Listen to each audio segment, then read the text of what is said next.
મિત્રો નમસ્તે। આજે આપણે ધોરણ 3માં વિષય હિન્દીમાં લેક્ચર 11માં પાઠ 24 ભારતીય મહિને એટલે કે भारतीय महीना विषे अभ्यास करीशू। वर्ष के भारतीय महीनों के हिंदी और गुजराती नाम इस प्रकार है। भारतीय महीना छे ए हिंदी और गुजराती में तमारे लखवाना छे। तो जुओ અહીં તમને નામ આપ્યા છે તે આપણે વાંચીશું। કાર્તિક, કાર્તિક એટલે કારતક। માર્ગશીર્ષ એટલે માગશર। પૌષ એટલે પોષ। માધ એટલે મહા। ફાલ્ગુન એટલે ફાગણ। ચૈત્ર એટલે ચૈત્ર। વૈશાખ એટલે વૈશાખ। જ્યેષ્ઠ એટલે જેઠ। આષાઢ એટલે અષાઢ। શ્રાવણ એટલે શ્રાવણ। ભાદરવો, ભાદરવાને ભાદ્રપદ કહેવાય હિન્દીમાં। અને આશ્વિન, આશ્વિન એટલે આસો। તો આ રીતે તમારે હિન્દી અને ગુજરાતીમાં ગુજરાતી મહિનાના નામ તૈયાર કરવાના અને 3 વાર તમારી નોટમાં લખવાના। હવે આપણે જોઈશું સ્વાધ્યાય। સ્વાધ્યાયમાં પઢો ઓર લીખો, વાંચો અને લખો। તો આપણે વાંચીશું। કાર્તિક એટલે કાર્તિક। માર્ગશીર્ષ, પોષ, મહાને માધ કહેવાય, માધ। ફાલ્ગુન, ચૈત્ર। વૈશાખ, જ્યેષ્ઠ। અષાઢ, શ્રાવણ। ભાદ્રપદ, આશ્વિન। તો આ રીતે તમારે हिंदी नाम तैयार करवाना અને નોટમાં સ્વાધ્યાય પણ લખવાનો।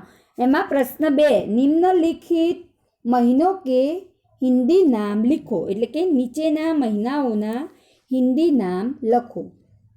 તો તમને ગુજરાતીમાં આપ્યા છે નામ, તમારે હિન્દીમાં લખવાના છે। તો માગશરને હિન્દીમાં માર્ગશીર્ષ કહેવાય। આસોને આશ્વિન કહેવાય। પોષને પૌષ કહેવાય।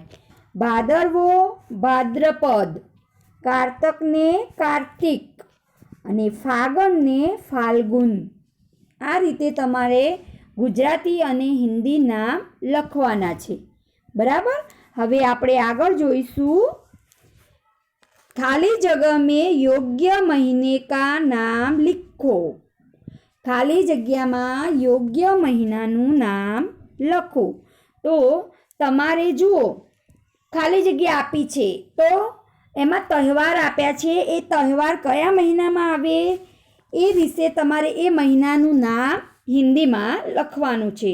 તો જો होली का त्योहार खाली जगह महीने में आता है। तो होली क्यारे आवे? फागण महीना में आवे ने। तो होली का त्योहार फाल्गुन महीने में आता है। दिवाली का त्योहार आश्विन महीने में आता है। आश्विन एटले आसो અને દિવાળી, દિવાળી આસો મહિનામાં આવે ને તો એને આશ્વિન, હિન્દીમાં આશ્વિન કહેવાય। रक्षाबंधन का त्योहार श्रावण महीने में आता है। तो रक्षाबंधनનો તહેવાર શ્રાવણ મહિનામાં આવે છે।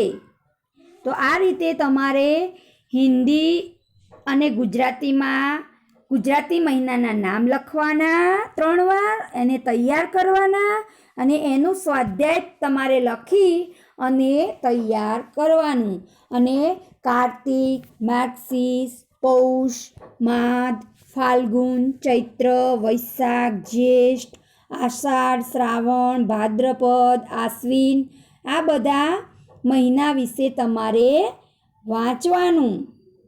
હવે જુઓ 2 મહિના એવા છે એને હિન્દીમાં 2 નામથી ઓળખાય છે। જુઓ માગશર, માગશર બીજો મહિનો છે ને એમાં માર્ગશીર્ષ પણ કહેવાય અને અગહન પણ કહેવાય, બરાબર। અને છેલ્લો 12મો મહિનો છે આસો, તો આસોને આશ્વિન પણ કહેવાય અને ક્વાર પણ કહેવાય। આ ધ્યાન રાખવાનું, બરાબર। ઓકે, હવે આગળનું લેક્ચર આપણે નેક્સ્ટ પીરિયડમાં જોઈશું। ધન્યવાદ।